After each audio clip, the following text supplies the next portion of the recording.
श्री प्रवीण खंडेलवाल जी और confederation of Indian trade, जो हमारे देश की प्रतिष्ठित संस्था है, उसके साथ जुड़े हुए जितने भी उसके राष्ट्रीय स्तर के और दिल्ली स्तर के पदाधिकारी हैं, इस समय आज कौन कौन उपलब्ध है मेरे पास उसकी सूची नहीं है, नहीं तो मैं उनको नाम से भी ज़रूर पुकारता। और इसके साथ साथ आज के इस वीसी में जितने भी लोग शामिल हैं, चाहे वो व्यापारी हैं, चाहे वो समाज के दूसरे वर्ग से जुड़े हैं, चाहे वो गृहिणियां हैं, हमारे नौजवान हैं, मैं आप सबका हृदय से अभिनंदन करता हूं। आज के इस कार्यक्रम के आयोजन के लिए आप सबकी संस्था को धन्यवाद करता हूं। इस आयोजन के लिए मुझसे पहले भी प्रार्थना की गई थी, लेकिन व्यस्तता के कारण मैं शायद इस प्रकार से आपसे मिल नहीं पाया। यद्यपि पिछले लगभग 3-4 महीने से तो ऑलमोस्ट सुबह से लेकर और रात तक ज़्यादातर मेरा समय निर्माण भवन में, प्रधानमंत्री कार्यालय में, अस्पतालों में, लेबॉर्ट्रीज़ में, कोविड के हेल्थ सेंटर्स, कोविड के dedicated hospitals, Covid care centres, airports, quarantine centres, इन्हीं में स्थान स्थान पर बीता है। पिछले समय में लगभग शायद अब तक अगर गिनती करूं तो 1 दर्जन तो इस प्रकार की वीडियो कॉन्फ्रेंस हो चुकी हैं, जिसमें दुनिया भर के स्वास्थ्य मंत्रियों से, विश्व स्वास्थ्य संगठन के अधिकारियों से, इनके सबके साथ मिलकर सारे दुनिया की परिस्थिति का हम लोगों ने आपस में विश्लेषण किया है। देश की बहुत सारी प्रतिष्ठित स्वयंसेवी संस्थाओं से, एडमिनिस्ट्रेटर्स से, हेल्थ मिनिस्टर्स से, सारे प्रदेशों की डिस्ट्रिक्ट मजिस्ट्रेट्स लेवल तक की टीम्स के साथ लगातार वीडियो कॉन्फ्रेंसिंग करके देश के रिमोट से रिमोट हिस्से में भी कोविड की क्या स्थिति है और कोविड की स्थिति के बारे में भारत सरकार को क्या सहयोग करना है, उसके बारे में लगातार चिंतन और चिंता हम लोग करते रहे हैं। बहुत प्रकार की वीडियो कॉन्फ्रेंसेस करने का मुझे पिछले समय में मौका मिला। मैं क्षमा चाहता हूं कि जो कॉन्फेडरेशन है हमारी इंडियन ट्रेडर्स की, ये तो ऐसी संस्था है जिसके साथ मेरा बहुत गहरा व्यक्तिगत संबंध है, और मैं आज भी भूलता नहीं कि जब 2006 में माननीय उच्चतम न्यायालय ने दिल्ली में व्यापार को बड़े पैमाने पर सील करने के आदेश दिए थे,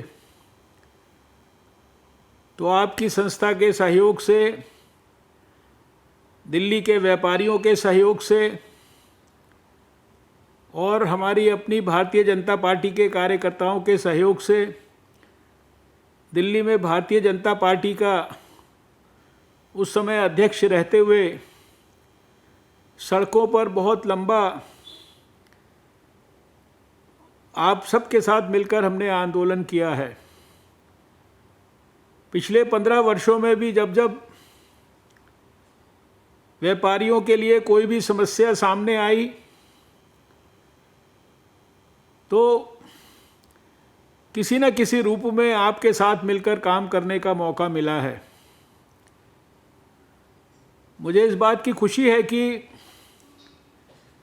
हमारे व्यापारियों ने अपने कर्तव्य का निर्वाह करने में कभी भी अपने राष्ट्र धर्म को पीछे नहीं छोड़ा। मैं जानता हूं कि जब नोटबंदी हुई और इसी प्रकार से जब देश के अंदर जीएसटी को लागू किया गया,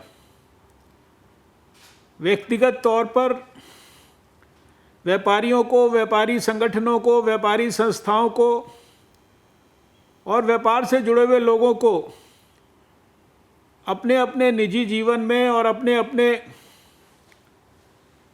जो व्यापार से जुड़े हुए जीवन में बहुत सारी कठिनाइयों का सामना करना पड़ा। लेकिन उन सब कठिनाइयों का सामना करते हुए भी हमारे व्यापारियों ने हमारे प्रधानमंत्री नरेंद्र मोदी जी को कभी नाराज होकर नाराजगी अपनी व्यक्त नहीं की। प्रधानमंत्री नरेंद्र मोदी जी ने भी हृदय की गहराइयों से व्यापारियों के समस्याओं के समाधान के लिए अत्यंत संवेदनशीलता का हमेशा परिचय दिया है। ये बात मैं इसलिए नहीं कहता कि मैं उनकी कैबिनेट का मंत्री हूँ, लेकिन उनके भाव को नज़दीक से समझने का मुझे उनके साथ काम करते हुए विशेष रूप से पिछले 6 साल में आभास हुआ है। और व्यापारियों के प्रति भी मेरे मन में और अधिक सम्मान का भाव विकसित हुआ है कि विषम से विषम परिस्थितियों को भी और उसकी तकलीफ़ों को सहन करते हुए भी हमारे व्यापारियों ने अपने कर्तव्य को पालन करने में कोई भी किसी प्रकार की कमी नहीं छोड़ी है। मैं आपके जैसी संस्था जिसके साथ 45 लाख से ज़्यादा लोग जुड़े हैं, उनको बहुत बधाई देना चाहता हूँ। प्रवीण जी तो बहुत वर्षों से इस आंदोलन में लगे हैं और इसी प्रकार से बहुत सारे बड़े आंदोलन के अंदर लोग लगे हैं। कानपुर, जहाँ मैंने लगभग 1 दशक अपना बिताया, वहाँ के श्याम बिहारी मिश्रा जी भी, मैं देख रहा हूँ कि इतनी बड़ी उम्र होने के बावजूद भी वो व्यापारियों के आंदोलन के साथ कितनी गहराई और गंभीरता के साथ जुड़ते हैं। और ऐसे एक नहीं, सैकड़ों देश भर में नेता हैं जिन्होंने अपने पूरे जीवन को व्यापारियों की समस्या के लिए, उनके समाधान के लिए, उनकी सहायता के लिए समर्पित किया। मैं ऐसे सभी व्यापारी नेताओं को मैं हृदय की गहराइयों से उनको प्रणाम करता हूँ, उनको धन्यवाद करता हूँ। आप सब जानते हैं कि आज खाली देश में ही नहीं अपितु पूरी दुनिया में कोविड की त्रासदी ने हम सबको परेशान किया है। लाखों की तादाद में लोग देश में और दुनिया में कोविड से बीमार हुए हैं और काफ़ी लोगों की दुर्भाग्यपूर्ण मृत्यु भी हुई है। यद्यपि हमारे देश में मृत्यु का आंकड़ा भले ही कम है, लेकिन मैं व्यक्तिगत तौर पर ये मानता हूँ कि जिस भी परिवार के अंदर एक भी परिवार का सदस्य अगर किसी भी कारण से और आज के समय में कोविड के कारण मृत्यु का शिकार होता है, उसके लिए वो आंकड़ा 2.78% नहीं है। उसके लिए तो परिवार के लिए वो आंकड़ा 100% है, क्योंकि उसके परिवार के अंदर एक महत्वपूर्ण सदस्य ने अपने प्राण खो दिए हैं। इसलिए हमारी सरकार की हमारी पहले दिन से यही सोच रही है कि हमको किसी भी कीमत पर अधिक से अधिक लोगों को कोविड से बचाना है, उनके प्राणों की रक्षा करनी है उनको जल्दी से जल्दी डायग्नोज करना है, जल्दी से जल्दी उनको सारी स्वास्थ्य सुविधाएं देनी है और ये कोशिश करनी है कि किसी भी कीमत पर किसी के प्राण कोविड के कारण ना जाएं। आप सब जानते हैं कि दुनिया में भारत ऐसा पहला देश है जिसने कोविड नया कोरोना वायरस उसके आने की 7 जनवरी को घोषणा होने के बाद सबसे पहले उस खबर को संज्ञान में लिया। मैंने अपने स्वास्थ्य मंत्रालय में 8 जनवरी को ही मीटिंग की थी बड़े एक्सपर्ट्स की, और उसमें विश्व स्वास्थ्य संगठन तक के प्रतिनिधियों को आमंत्रित किया था। उस महीने में विश्व स्वास्थ्य संगठन ने तो 30 जनवरी को सारी दुनिया से कहा कि शायद कोई अंतर्राष्ट्रीय इमरजेंसी आई है हेल्थ की, लेकिन हमने हमारे देश में इस इमरजेंसी की कल्पना 8 जनवरी को कर ली थी, और फिर 17 जनवरी को सारे देश में सारी सरकारों को बनाकर डिटेल्ड हेल्थ एडवाइजरीज दे दी थी। सारे एयरपोर्ट्स के ऊपर शुरुआत में 7 बड़े एयरपोर्ट्स पर, बाद में 30 बड़े एयरपोर्ट्स पर स्क्रीनिंग शुरू कर दी थी। कम्युनिटी में सर्वेलेंस शुरू कर दिया था, और प्रधानमंत्री जी के व्यक्तिगत सुपरविजन में भारत ने कोरोना के खिलाफ लड़ाई को प्रारंभ किया था। लाखों की तादाद में 15 लाख से ज़्यादा लोगों की एयरपोर्ट्स पर स्क्रीनिंग हुई। 20 लाख से ज़्यादा लोगों की नेपाल के और आसपास के स्टेट्स के साथ जो जुड़े हुए बॉर्डर्स थे वहाँ पर स्क्रीनिंग हुई, और इसी प्रकार से 50,000 से ज़्यादा लोगों की सी पोर्ट्स पर स्क्रीनिंग हुई।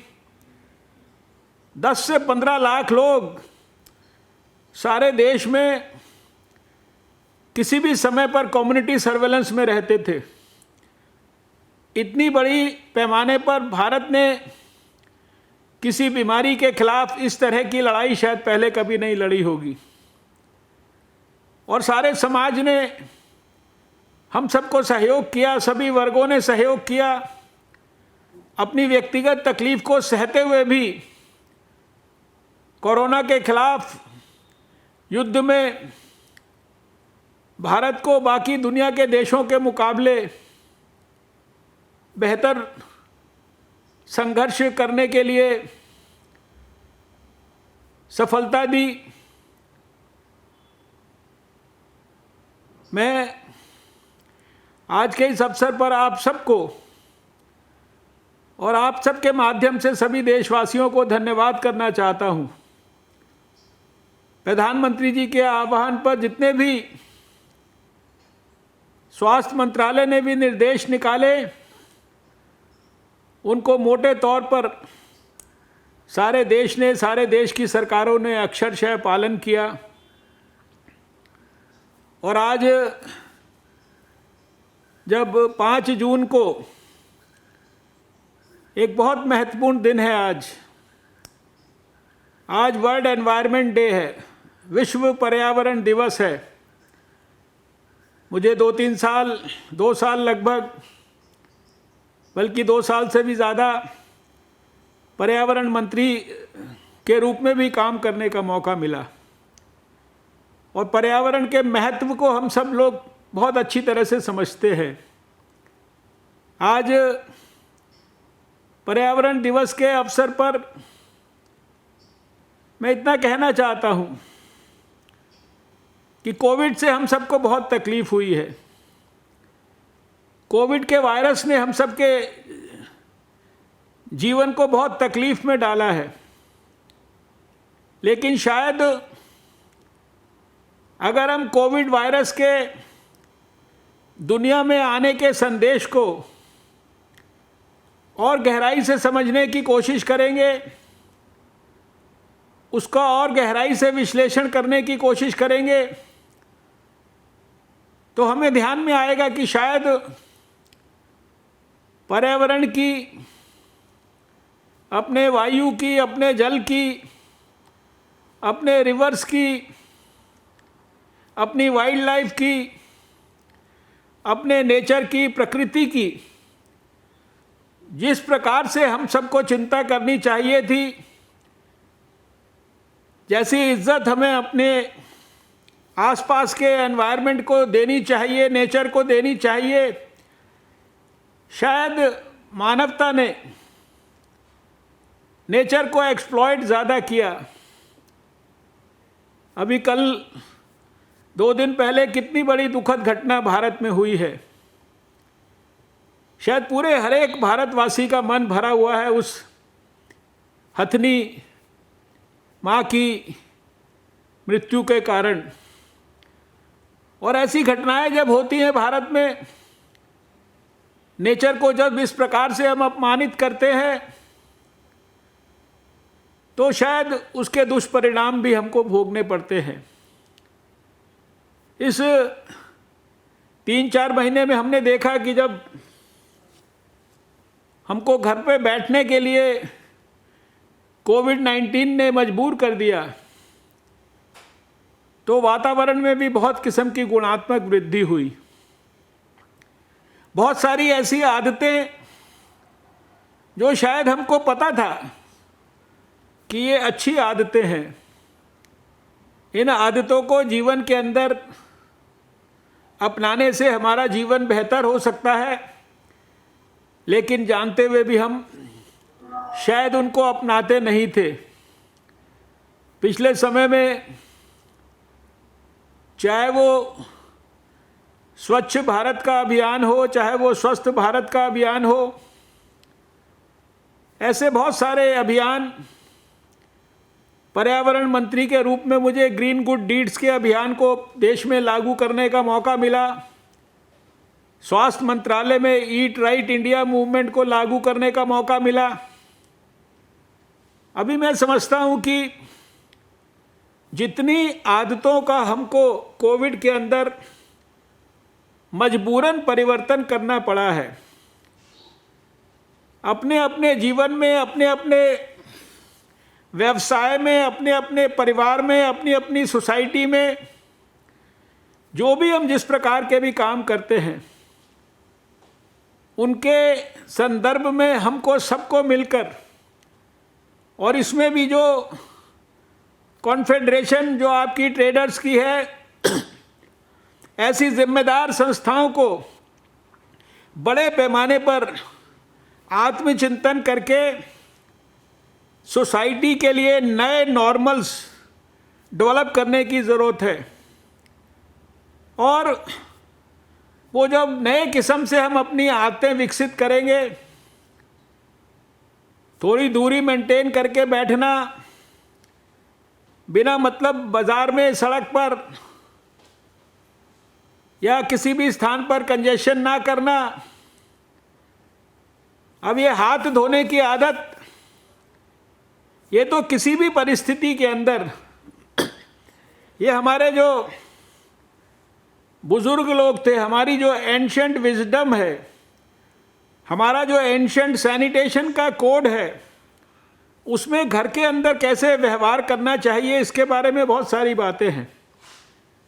अगर ये खाना खाने से पहले, बाद में, शौच जाने के पहले, बाद में अच्छी तरह से साबुन से हाथ धोने की समाज में लोगों को आदत पड़ जाए, तो बहुत सारी बीमारियों से तो हम अपने आप को खुद ही प्रोटेक्ट कर सकते हैं।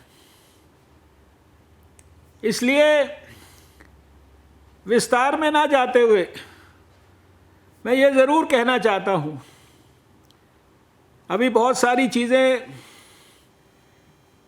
आपने समस्या के रूप में मेरे सामने रखी हैं। मैं जानता हूँ कि इनको नॉर्मलाइज होने में समय लगेगा। प्रशासन को भी बहुत गहराई और गंभीरता से इस संदर्भ में प्रयास करने की आवश्यकता है। सरकारों को भी और ज़्यादा गंभीरता का परिचय देने की आवश्यकता है।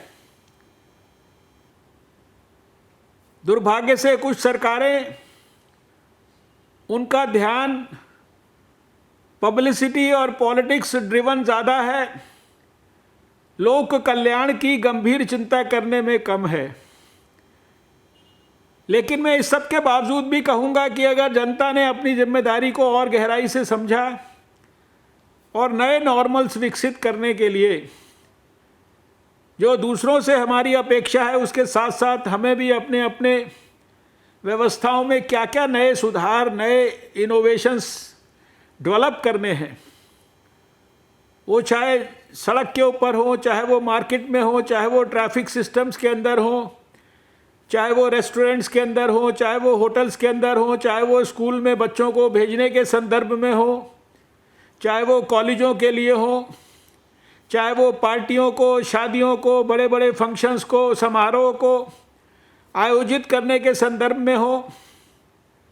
इस 3-4 महीने में मैंने देखा कि किस प्रकार से टेक्नोलॉजी का प्रयोग करके, साइंस एंड टेक्नोलॉजी मिनिस्टर के रूप में बहुत सारी टेक्नोलॉजी से हम अवगत रहते थे, लेकिन एक दफ़ा नीति आयोग ने देश में 92,000 स्वयंसेवी संस्थाओं के साथ इसी टेक्नोलॉजी के प्रयोग करके मेरा जो है डायरेक्ट आमना सामना कराया।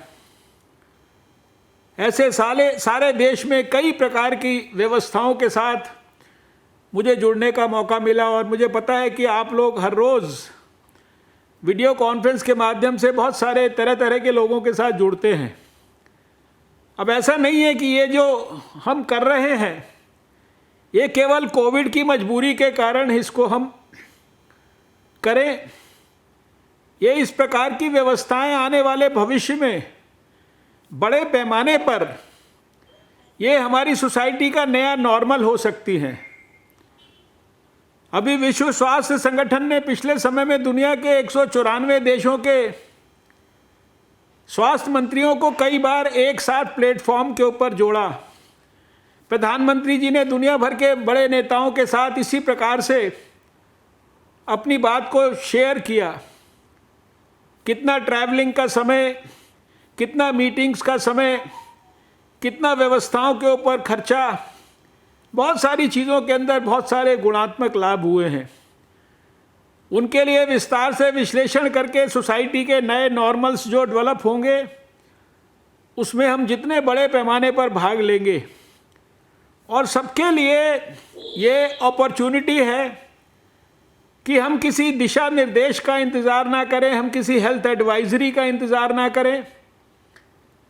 स्वास्थ्य मंत्रालय कब क्या बताएगा होटल के बारे में, क्या बताएगा टूरिस्ट प्लेस के बारे में, क्या बताएगा रिलीजियस गैदरिंग के बारे में, क्या बताएगा मंदिर और मस्जिद के अंदर नॉर्म्स। अब हम समझ गए हैं कि किस प्रकार से नए नॉर्म्स को हम खुद भी विकसित कर सकते हैं। सरकार जो सुझाव देगी उससे बेहतर नॉर्म्स सोसाइटी में विकसित करने की प्रतिभा है, और आपके जैसी संस्थाओं को मैं चाहता हूं कि आप इस प्रकार के नए नॉर्म्स विकसित करें जो कि दूसरी संस्थाओं के लिए भी एक प्रकार से प्रेरणा का कारण हो। मैंने जैसा शुरुआत में कहा कि प्रधानमंत्री जी का हृदय और मन वो गरीबों के कल्याण के लिए, किसानों के लिए, मजदूरों के लिए, व्यापारियों के लिए, इन सब के लिए उनका मन जो है वो बहुत संवेदनशील भाव से सोचता है। आज अगर उन्होंने कोरोना का युग प्रारंभ होने के बाद शुरुआती दौर में ही अगर 1,70,000 करोड़ रुपए का गरीबों के कल्याण के लिए पैकेज घोषित किया, या बाद में आत्मनिर्भर भारत के लिए 20 लाख करोड़ रुपए का पैकेज, जिसको घोषित करने में भी लगभग 1 सप्ताह का समय लग गया, तो उसके पीछे का अगर हम भाव समझेंगे तो उन सारे भाव में भारत के लोग, भारत के व्यापारी, भारत के एमएसएमई के छोटे बिजनेसेस के लोग, इनको कैसे सब प्रकार से सपोर्ट करना, इनको कैसे सब प्रकार से अपने पांव पर खड़ा करना, कैसे भारत की इकोनॉमी को और तेज़ी से आगे बढ़ाना, मैं आपको विश्वास के साथ कह सकता हूँ, आप मेरी बात को याद रखिएगा। आज अगर कोई इकोनॉमी को ठेस लगी है तो थोड़े दिन के बाद आप देखेंगे कि हमारे देश की इकोनॉमी के लिए ये कुछ समय की घटनाएं किस प्रकार से ये शायद ब्लेसिंग इन डिस्गाइज के रूप में परिवर्तित होंगी और एक इकोनॉमी में बहुत बड़ा बूम वापस भारत के अंदर आएगा। और वैसे आत्मनिर्भर भारत को बनाने के लिए आप जानते हैं कि प्रधानमंत्री जी हर प्रकार की टेक्नोलॉजी का भी प्रयोग कर रहे हैं। हर प्रकार से वो आपके लिए उन्होंने ई कॉमर्स का पोर्टल, जो भारत ई मार्केट और ऐसी बहुत सारी चीज़ें, उनका विस्तार से उल्लेख करना शायद अभी संभव ना हो। आप मुझसे ज़्यादा जानते हैं। इन सब चीज़ों को हम अवेल करें, हमारे व्यापारियों तक जो सरकार की स्कीम्स हैं उनकी गहराई उन तक पहुंचाएं, उनको समझाएं, उसका लाभ उनको दिलवाएं। 1 साल पहले भी बहुत सारी योजनाओं को उन्होंने घोषित कर लागू किया। व्यापारियों के लिए बहुत सारी इस प्रकार की स्कीम्स थी जिसमें रिटायरमेंट के बाद उनको बेनिफिट्स मिलते हैं। और जो पिछले समय में मैंने देखा कि जीएसटी लागू करने के बाद कितनी बार जब व्यापारी लोग कोई अपनी तकलीफ बताते थे, मैं आपको बता सकता हूं कि कम से कम 3 बार तो मैंने अपने चार्टेड अकाउंटेंट के साथ मिलकर बहुत बारीक सुझाव जो है उनकी लिस्ट बनाकर प्रधानमंत्री जी को स्वयं दी। और बाद में जब अमेंडमेंट्स होते थे, मॉडिफिकेशंस होते थे, और मैं उनसे वापस पूछता था कि आपको क्या लगता है कि उसमें से कितनी चीज़ों के ऊपर अमल हुआ, कितने मॉडिफिकेशंस हुए, कितने सिंप्लीफिकेशंस हुए। तो हर बार उन्होंने मुझे कभी कहा 80%, कभी कहा 90%, कभी कहा 95%, कभी ये नहीं कहा कि कोई भी उसके अंदर सुझाव के ऊपर अमल नहीं हुआ। तो हर सुझाव, हर बात जिसको समाज कहता है किसी भी रूप में प्रधानमंत्री जी के पास पहुंचती है, उसको वो बहुत गंभीरता से लेते हैं। उसके लिए उनकी बहुत ही पेनिट्रेटिंग ऑब्जर्वेशन है, बड़े मेटिकुलस तरीके से वो उसका समाधान करने की कोशिश करते हैं। तो मैं आप सबको ये विश्वास दिलाना चाहता हूँ, जो आपने दिल्ली से संबंधित जो बाज़ारों के अंदर जो बहुत सारे इश्यूज़ की बात की है, मैं व्यक्तिगत तौर पर दिल्ली के लेफ्टिनेंट गवर्नर से भी बात करूंगा। इसी तरह से दिल्ली के जो कमिश्नर्स हैं उनसे भी बात करूंगा, और दिल्ली सरकार को भी जो भी संभव तरीका है उनके ऊपर भी प्रिवेल करने का प्रयास करूंगा कि जो आपकी निजी ज़िंदगी में जो डे टू डे लाइफ में जो तकलीफ़ें आ रही हैं उनको हम कैसे दूर कर सकते हैं। लेकिन एक निवेदन मैं आपसे ज़रूर करना चाहता हूँ, लॉकडाउन उसको सिंप्लीफाई किया जा रहा है, उसको रिलैक्स किया जा रहा है, उसमें बहुत सारी बंदिशें ख़त्म की जा रही हैं, बहुत सारे रिलैक्सेशंस आपके सामने प्रस्तुत किए जा रहे हैं। उसका ये मतलब नहीं है कि हम किसी भी स्तर तक उन रिलैक्सेशंस का दुरुपयोग करें। जैसे धीरे धीरे लॉकडाउन को खोलने की कोशिश की जा रही है, अनलॉक करने की कोशिश की जा रही है, हमारी अपेक्षा है कि आप भी धीरे धीरे जो नई वापस व्यवस्था आ रही है, नई जो नॉर्मल लाइफ आ रही है, उसमें सारी प्रिकॉशंस को लेते हुए आप ये सुनिश्चित करें कि इसमें कोई जल्दबाजी नहीं करनी है। आप देख रहे हैं कि कोरोना वायरस वो किसी को भी रियायत के साथ बिहेव नहीं कर रहा है। वो समाज के हर वर्ग के, हर बड़े से बड़े वीआईपी के साथ भी उसका वही बिहेवियर है जो एक साधारण से गरीब आदमी के साथ भी है। अगर किसी गरीब आदमी ने ईमानदारी से जो 3-4 बातें हैं उनका पालन किया, मास्क का ठीक प्रकार से हर समय प्रयोग किया, अपने हाथों को धोता रहा, ठीक प्रकार से सोशल डिस्टेंसिंग कर ली और बेफालतू बाज़ार के अंदर जाकर भीड़ में अपने आप को जोड़ने की आदत से दूर रहा, तो गरीब आदमी भी जो है अपनी बहुत सफलतापूर्वक अपने प्राणों की रक्षा कर पाएगा। और बड़े से बड़ा आदमी भी अगर वो ये समझे कि मैं बड़ा आदमी हूँ, मेरे लिए ये प्रिकॉशंस नहीं बने हैं। मैं जब ये वीडियो कॉन्फ्रेंसिंग करता हूँ तो मुझे बहुत दुख होता है कि ज़्यादातर लोग जिनको मैं वीडियो पर, स्क्रीन पर देखता हूँ, हो सकता है वो एक्सप्लेनेशन ये देंगे कि वो घर में बैठे हैं, किसी ऐसे स्थान पर बैठे हैं, लेकिन मैं ये समझता हूँ कि इस मास्क का इस्तेमाल करना आपके अपने प्राणों की रक्षा करने के लिए भी और दूसरों के प्राणों की रक्षा करने के लिए भी बहुत आवश्यक है। इसलिए प्रिकॉशंस लेने में कोई किसी किस्म की कसर मत छोड़िए।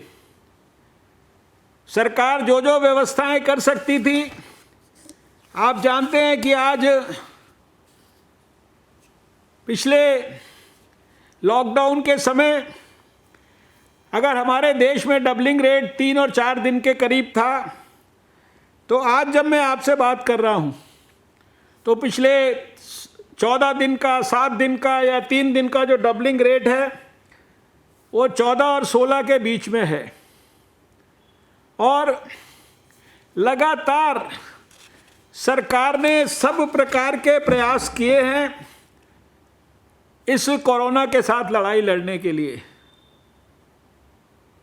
आपको शायद सुनकर विश्वास होना मुश्किल होगा कि कुछ साल पहले तक ये जो वायरस का टेस्ट है, इसका जो स्वैब आपका लिया जाता है, इस स्वैब को टेस्टिंग के लिए अमेरिका भेजना पड़ता था।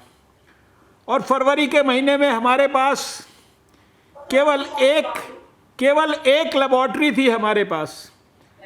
और आज हमने पिछले समय के अंदर 507 गवर्नमेंट की टेस्टिंग लेबॉर्ट्री पूरे देश में स्थापित कर दी हैं और 217 प्राइवेट लेबॉर्ट्रीज। ये कोई साधारण संख्या नहीं है, ये साधारण लेबॉर्ट्री भी नहीं है कि किसी जगह पे किसी टेक्नीशियन को आप बैठा दें। इसमें बहुत सारे बायो सेफ्टी के, बायो हैजर्ड्स के इश्यूज होते हैं। और आपको सुनकर खुशी होगी कि कल केवल हमने देश के अंदर 1 लाख और लगभग 44,000 जो है टेस्ट हमने देश के अंदर किए हैं। यानी कोई ऐसी कोशिश जो हमको करनी चाहिए थी, अभी लगभग कोविड के डेडिकेटेड अस्पताल, कोविड के डेडिकेटेड हेल्थ सेंटर्स, कोविड के डेडिकेटेड केयर सेंटर्स, इनमें सारे देश के अंदर 11 लाख के करीब बेड्स हमने स्थापित किए हैं। 11,000 से ज़्यादा क्वारंटाइन सेंटर्स हमने स्थापित किए हैं। और आप सब जानते हैं कि आज जिस देश में पीपीई बनता नहीं था, पीपीई इंपोर्ट होता था, वहाँ जो है सैकड़ों पीपीई के मैन्युफैक्चरर्स को हम लोगों ने हैंड होल्ड करके विकसित किया है। 5 लाख से ज़्यादा जो है पीपीई जो है आज भारत के अंदर बनते हैं। N95 मास्क बनते हैं। 1 करोड़ से ज़्यादा पीपीईज और इसी प्रकार से N95 मास्क हम सारे देश में लोगों तक पहुंचा चुके हैं सरकारों के माध्यम से। यानी भारत की जो क्षमता है उसमें कोई किसी प्रकार की कमी नहीं है। सरकार ने अपनी तरफ से पर्याप्त व्यवस्थाएं की हैं। सारी स्टेट गवर्नमेंट्स को पर्याप्त हम मदद दे रहे हैं। दिल्ली की सरकार को भी पर्याप्त मदद दे रहे हैं। और हमें पूरा विश्वास है कि अगर सारे समाज के लोग पूरी गहराई और गंभीरता के साथ जिस तरह से पिछले 3-4 महीने से कोविड के खिलाफ संघर्ष कर रहे हैं, अगर वो संघर्ष हमारा बराबर ठीक प्रकार से चलता रहा तो आने वाले निकट भविष्य में कोविड के खिलाफ निर्णायक युद्ध में विजय प्राप्त करने में हमें कोई कठिनाई नहीं होगी। मैं भगवान से यही प्रार्थना करता हूँ कि आप सबके स्वास्थ्य की रक्षा के लिए, आपके परिवारजनों के, आपके मित्रजनों के, आपके सभी सगे संबंधियों के लिए भगवान कोविड से आपको बचाने के लिए सब प्रकार से आशीर्वाद दे। मैं इतना भी कहना चाहता हूँ कि कोविड के खिलाफ डर कर पैनिक होने की ज़रूरत नहीं है। अगर आपको कोई सिम्टम होता भी है और अगर आप अपने आप को आइसोलेट कर लेते हैं, जांच होने के बाद मेडिकल सलाह या गाइडलाइन के हिसाब से घर में या अस्पताल जहां कहीं भी आवश्यक है, तो मोटे तौर पर आपका ठीक होना निश्चित है। इतने दिन से मैं रोज शाम को 7 बजे विश्लेषण करता हूं कि आज पूरे देश में कितने मरीज वेंटिलेटर पे हैं। तो आपको सुनकर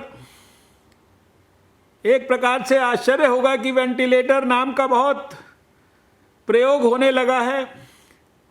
तो कभी भी 0.35 या 0.35 से 0.40% से ज़्यादा मरीज़ वेंटिलेटर पर नहीं होते हैं। कभी भी 1.5-2% के बीच में मरीज़ ऑक्सीजन बेड पर नहीं होते हैं, लगभग इतने होते हैं। और 2-3% के बीच में ज़्यादा से ज़्यादा मरीज आईसीयू के बेड के अंदर होते हैं। और इनका भी ठीक प्रकार से ध्यान रखने पर इनको ठीक होना निश्चित है। दुनिया में हमारी मॉर्टैलिटी 8-9% के करीब है। सारे दुनिया का एवरेज हमसे बहुत ज़्यादा है। और इसमें भी 2.89% में भी हमारे देश के अधिकांश स्टेट्स ऐसे हैं जिनके अंदर मॉर्टैलिटी 1% से कम या 1 और 2% के बीच में है। सिर्फ आज देश में कुछ स्थान या कुछ ही ऐसे प्रदेश ऐसे बाकी है जहां बीमारी के खिलाफ अभी जंग जो है वो थोड़ा सा और प्रभावी ढंग से लड़नी पड़ रही है। भारत सरकार इस बात का पूरा प्रयास कर रही है कि इन सभी स्टेट्स के साथ मिलकर हमारी सरकार की, भारत सरकार की टीम्स लगातार सारे देश भर में जा रही हैं। वहाँ पर वहाँ के स्वास्थ्य अधिकारियों को, सर्वेलेंस ऑफिसर्स को, रैपिड रिस्पांस टीम्स को, वहाँ के मेडिकल कॉलेज और all India institute of medical sciences के स्टाफ को, सबको हर प्रकार का समर्थन दे रहे हैं। समय समय पर उसके हिसाब से गाइडलाइंस को हम लोग विकसित कर रहे हैं। और हम ये जान रहे हैं कि जब जैसी भी परिस्थिति विकसित होती है उसके हिसाब से विषम परिस्थिति में भी हमको क्या क्या तैयारी करनी है, वो सारी तैयारियां हमने 2 महीना पहले करके रख दी हैं। हम नहीं चाहते कि उन तैयारियों का इस्तेमाल देश की जनता को करना पड़े, लेकिन जनता के हित में विषम से विषम बड़े फैसले करने की भी जब बात आई, लाखों मजदूरों को एक स्थान से दूसरे स्थान भेजने का काम कोई निर्णय भी आसान नहीं था, करना भी आसान नहीं था। और उसके कारण आप जानते हैं कि बीमारी के केसेस की संख्या में भी कुछ ना कुछ सब स्टेट्स में वृद्धि हुई। आप जानते हैं मार्च के महीने में दिल्ली में भी एक दुर्भाग्यपूर्ण घटना हुई जिसके कारण सारे देश में बीमारी फैली। उन सब चीज़ों का अब हम विश्लेषण इस समय नहीं करना चाहते, लेकिन आपकी व्यापारियों की संस्था एक बड़ी संस्था है। लाखों व्यापारी सारे देश में इस संस्था के साथ जुड़े हैं और आपके व्यापार के साथ देश के करोड़ों लोग जुड़े हैं। इसलिए मैं ऐसा समझता हूं कि शायद आप आने वाले समय में समाज व्यापार के फ्रंट पर किस प्रकार से बिहेव करेगा, किस प्रकार के नॉर्मल्स को विकसित करेगा, ये आने वाले समय में हमारे भारत की समृद्धि के लिए, भारत में डिजीज़ कंट्रोल के लिए, भारत में बड़े बड़े भारत को एपिडेमिक्स और पैंडेमिक्स से बचाने के लिए, और भारत में जो और बहुत सारी बीमारियां जिनको अभी आने वाले वर्षों में हमें जड़ से समाप्त करना है, टीबी जैसी बीमारी है। इस वायरस के बारे में तो इतना समझ लीजिए कि ऐसे अनेकों वायरस दुनिया में आ चुके हैं, वो कुछ समय के लिए अपनी बीमारी का प्रकोप दिखाते हैं, लेकिन दुनिया से केवल 2 ही वायरस हैं जिनको जड़ से समाप्त किया जा चुका है अब तक। एक चेचक का वायरस है जो बड़े बुजुर्ग लोग जानते हैं, जो कि 70 के दशक में जो जड़ से समाप्त हुआ दुनिया से, और दूसरा पोलियो का वायरस है जिसको भारत ने भी 2014 में विश्व स्वास्थ्य संगठन से सर्टिफिकेशन लेकर जड़ से समाप्त किया। बाकी दूसरे सभी वायरसेस को उसी प्रकार से समाज में दुनिया में रहना है। वो समय समय पर थोड़ा बहुता किसी किसी स्थान पर लोगों को बीमारी करेंगे, जैसे दूसरी बहुत सारी बीमारियां होती हैं, वो हर एक व्यक्ति को नहीं होती हैं, समाज में किसी किसी को होती हैं, और जैसे जैसे होती हैं वैसे वैसे हम उनका इलाज करते हैं। तो इस वायरस के कारण कोई ज़्यादा खौफ खाने की ज़रूरत नहीं है, इसको समझने की ज़रूरत है, इसको मात देने के तरीक़ों को अपनाने की ज़रूरत है। और बार बार मैं ये बात कहता हूँ कि इस वायरस को हराना कोई रॉकेट साइंस नहीं है। बहुत छोटी छोटी अपने जीवन के अंदर जीवनचर्या में परिवर्तन से हम कोविड-19 पर विजय प्राप्त कर सकते हैं। मैं आज इन्हीं शब्दों के साथ, मेरे पास समय का तो बहुत अभाव था, लेकिन बोलना मैंने शुरू किया तो मेरा मन किया कि मैं आपसे ज़रूर कुछ बातें जो अत्यंत महत्वपूर्ण भी हैं और संवेदनशील भी हैं, और मेरे मन में आपके सबके प्रति हृदय से बहुत प्रेम भी है, और आपके स्वास्थ्य की लाभ और कामना का मन में एक सात्विक विचार भी है। तो उसकी अभिव्यक्ति मैंने करने के लिए थोड़ा आप सबका ज़्यादा समय लिया।